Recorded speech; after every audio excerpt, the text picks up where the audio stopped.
प्यारे बच्चों, आज मैं आपको साइंस कंटिन्यू करवाते हुए जो अपना चैप्टर चल रहा था एनसीईआरटी क्लास 10th का सेकंड चैप्टर अम्ल क्षार और लवण, उसको कंटिन्यू करवाते हुए आगे बढ़ रहा हूं मैं।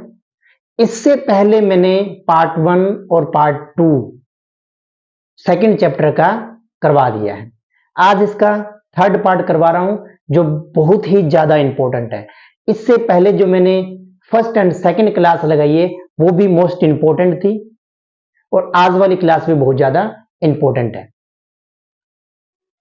तो जिन बच्चों को साइंस समझ में नहीं आ रही है कि कितना पढ़ना है, क्या पढ़ना है, उन बच्चों के लिए सीरीज बहुत ज्यादा इंपॉर्टेंट है।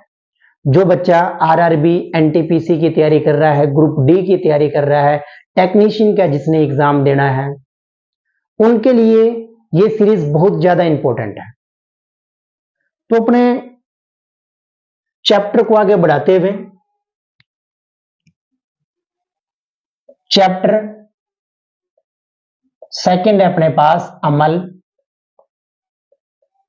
क्षार एवं लवण। इसका आज मैं पार्ट 3 करवा रहा हूं। ठीक है, तो आज मैं क्या करवाने वाला हूं आपको अम्ल एवं क्षार की धातु से क्रिया मोस्ट इंपॉर्टेंट है भैया। अम्ल और क्षार की धातु से क्रिया। ठीक है, क्रिया से क्या होता है वो देखते हैं। जब धातु की क्रिया अम्ल के साथ करवाई जाती है या क्षार के साथ करवाई जाती है तो क्या होता है, लवण बनता है प्लस हाइड्रोजन गैस। क्या बनती है? हाइड्रोजन गैस बनती है। ये लाइन भी आप ध्यान रखना, बहुत ही इंपॉर्टेंट है, एग्जाम में पूछी हुई है।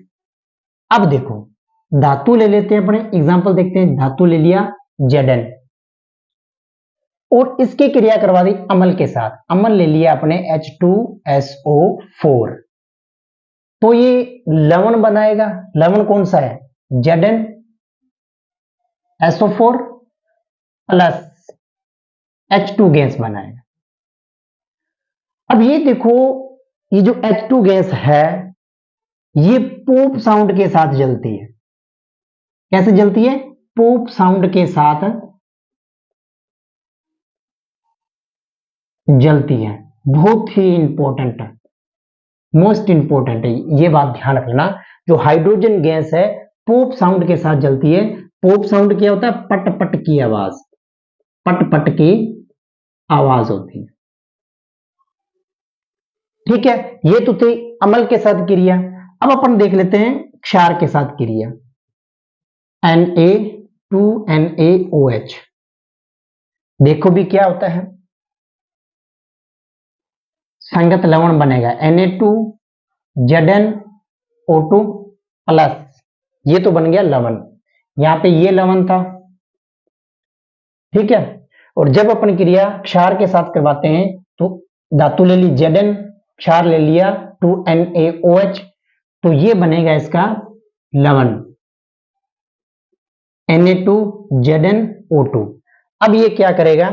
Na2ZnO2 हो गया, बच गया अपने पास हाइड्रोजन, तो हाइड्रोजन के गैस बनकर ये पोप साउंड के साथ जलती है। ठीक है, ये तो थी अम्ल और क्षार के साथ धातुओं की क्रिया। अब अपन अम्ल क्षार के साथ धातु के कार्बोनेट और धातु के हाइड्रोजन कार्बोनेट की क्रिया करवा के देखते हैं। अम्ल क्षार के साथ धातु कार्बोनेट और धातु के हाइड्रोजन कार्बोनेट से क्रिया, कार्बोनेट से क्रिया। चलो देखते हैं भी धातु के कार्बोनेट, धातु का कोई भी कार्बोनेट ले लिया आपने, ये Na2CO3, ये कार्बोनेट हो गया, इसकी क्रिया अपने करवा रही अम्ल से, तो 2HCl मैंने अम्ल ले लिया। अब क्या बनेगा, एक तो बनेगा अपने पास लवण, जो 2NaCl, 2NaCl प्लस साथ में बनेगा अपने पास जल H2O, और साथ में बनेगा अपने पास कार्बन डाइऑक्साइड गैस बनेगी। मोस्ट इंपॉर्टेंट है ये जो क्वेश्चन है, RRB ALP जो 2018 में आया था, ये वाला क्वेश्चन है। धातु कार्बोनेट, धातु कार्बोनेट प्लस अम्ल की रिएक्शन करवाने पर बनता है लवण, प्लस बनता है जल, साथ में निकलती है CO2 गैस। तो आपसे एग्जाम के अंदर पूछ सकता है, जब अम्ल की क्रिया धातु कार्बोनेट से करवाई जाती है तो कौन सी गैस निकलती है, अपने को ध्यान रखना, कार्बन डाइऑक्साइड गैस निकलती है। ठीक है, अब देखते हैं धातु के hydrogen carbonate.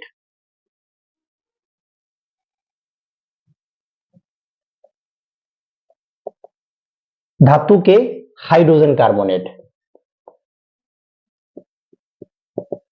Hydrogen carbonate NaHCO3, इसकी क्रिया जब मैंने अम्ल के साथ करवाई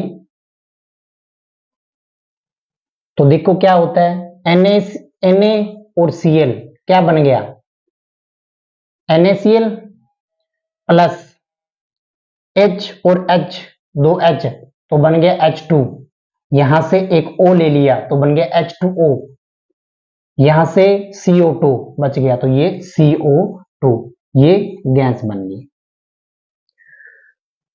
तो इससे क्या है कि जब भी अपन अम्ल की क्रिया धातु के कार्बोनेट और धातु के हाइड्रोजन कार्बोनेट से क्रिया करवाते हैं तो अपने पास संगत लवण बनता है, जल बनता है, कार्बन डाइऑक्साइड गैस निकलती है।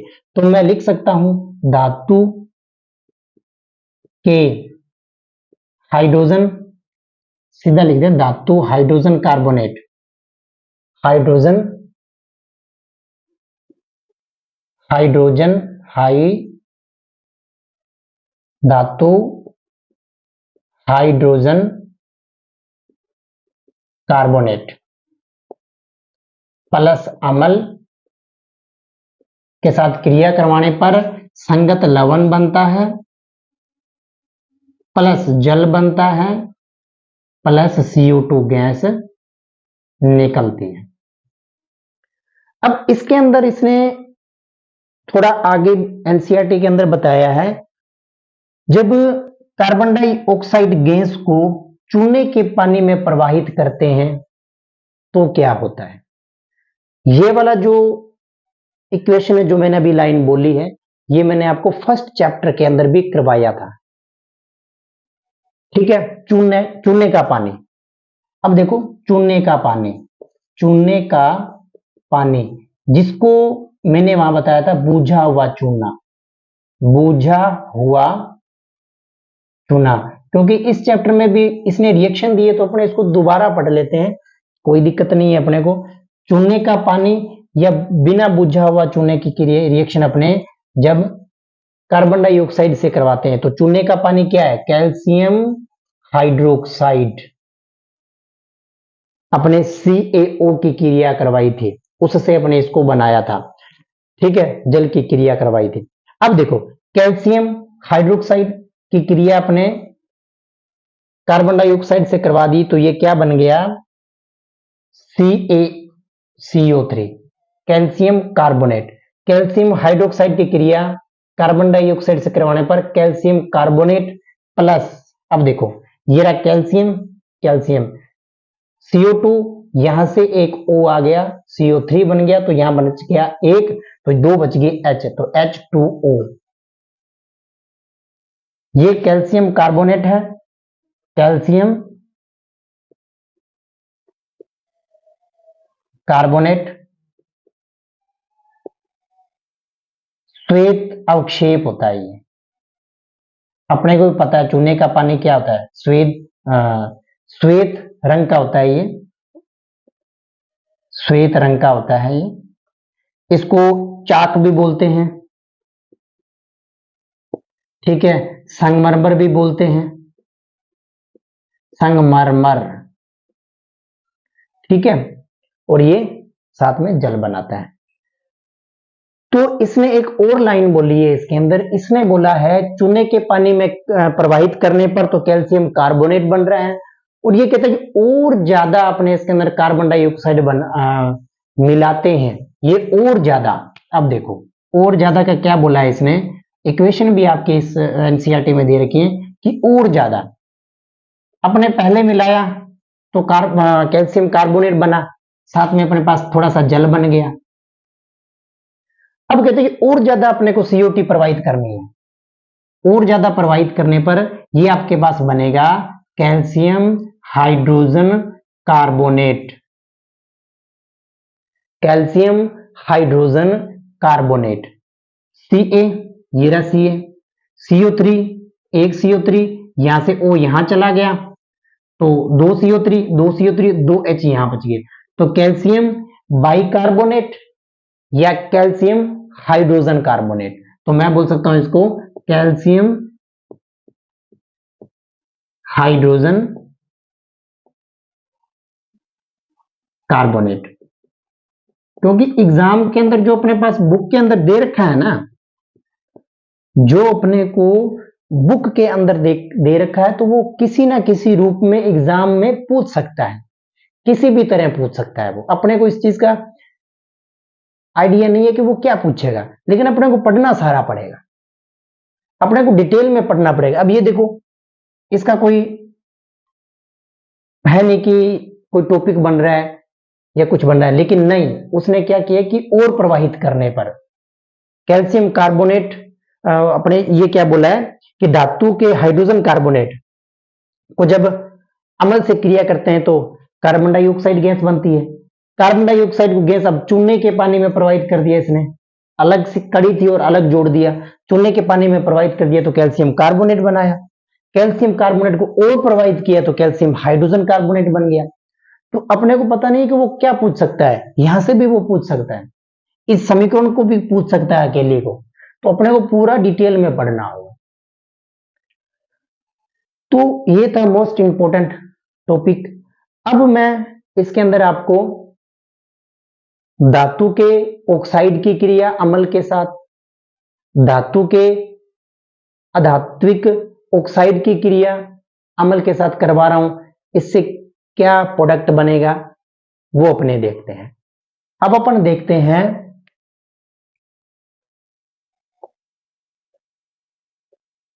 अम्लों के साथ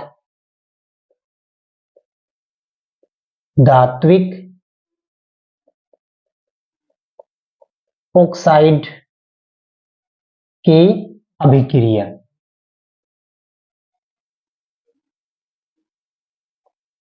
मोस्ट इंपॉर्टेंट है, ये भी यहां से भी क्वेश्चन आया हुआ है। तो अम्लों के साथ धात्विक ऑक्साइड, धात्विक ऑक्साइड ये हमेशा ध्यान रखना, अलग से नोट करवा देता हूं मैं ये आपको। ये जो धात्विक ऑक्साइड होता है ना, धात्विक ऑक्साइड, धातुओं का जो ऑक्साइड होता है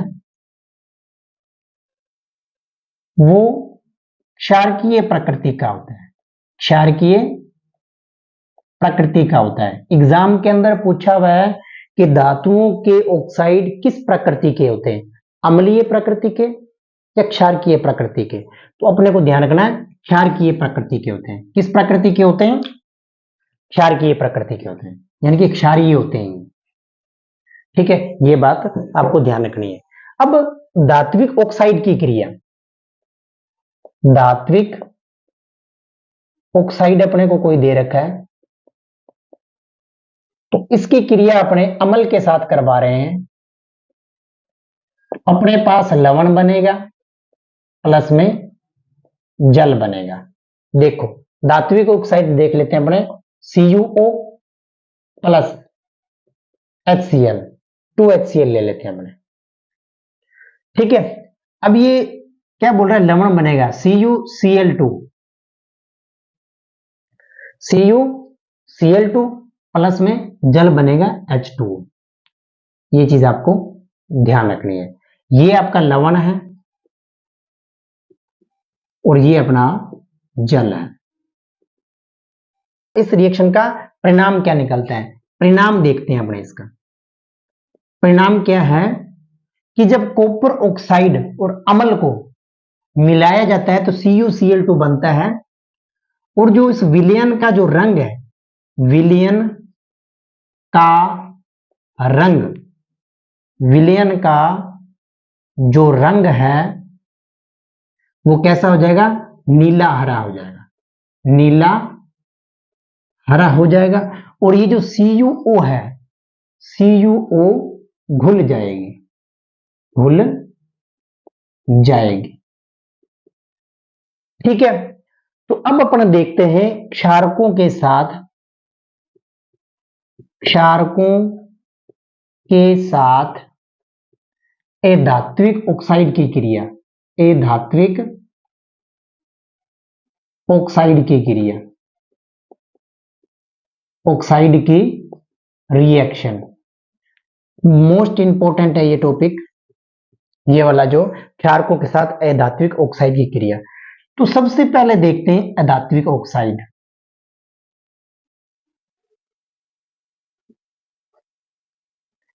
अधात्विक ऑक्साइड की प्रकृति, ऑक्साइड की प्रकृति क्या होती है, अम्लीय होती है। ठीक है, ये बात भी आप लोग ध्यान रखना, ये भी मोस्ट इंपॉर्टेंट है, ये भी मोस्ट इंपॉर्टेंट है। तो अब अपन देखते हैं अधात्विक ऑक्साइड। अधात्विक ऑक्साइड मैंने ले लिया CO2। CO2 क्या है, अधात्विक ऑक्साइड है और अम्लीय प्रकृति का होता है। क्षारकों के साथ क्रिया करवानी है अपने, तो मैंने क्षार ले लिया कैल्शियम हाइड्रोक्साइड। इसकी जब मैंने क्रिया करवाई तो अपने पास बनेगा कैल्शियम कार्बोनेट, ये है कैल्शियम, ये कार्बन डाइऑक्साइड, यहां से O ले लिया तो ये कैल्शियम कार्बोनेट बन गया, बच गया 2 H और 1 O, तो ये बनेगा H2O। तो अपने कह सकते हैं कि अधात्विक ऑक्साइड की क्रिया, अधात्विक ऑक्साइड की क्रिया जब अपन क्षार के साथ करवाते हैं तो संगत लवण प्लस जल बनता है। ये क्या है, लवण है, कैल्शियम कार्बोनेट है, अपने पिछले जो किया था अभी किया है उसके अंदर भी अपने कैल्शियम कार्बोनेट निकाला था, तो ये लवण होता है। तो ये आज की क्लास जो है बहुत ज्यादा इंपॉर्टेंट है। तो यदि आपको वीडियो पसंद आती है तो वीडियो को लाइक करना, चैनल को सब्सक्राइब करना, और जिन बच्चों को साइंस समझ में नहीं आ रही है, मैंने स्टार्टिंग में भी कहा है, जिन बच्चों को साइंस समझ में नहीं आ रही है तो ये जो मैं सीरीज चला रखी है एनसीईआरटी की, तो आप इनको ध्यान से समझ लो। एक बार देखो, 2 बार देखो, 3 बार देखो आप इस वीडियो को, जिससे क्या कि अपने को समझ में आएगा। और चाहे एनटीपीसी का एग्जाम हो, चाहे ग्रुप डी का एग्जाम हो, चाहे टेक्नीशियन का एग्जाम हो, सभी के लिए मोस्ट इंपॉर्टेंट सीरीज है। Thanks for watching.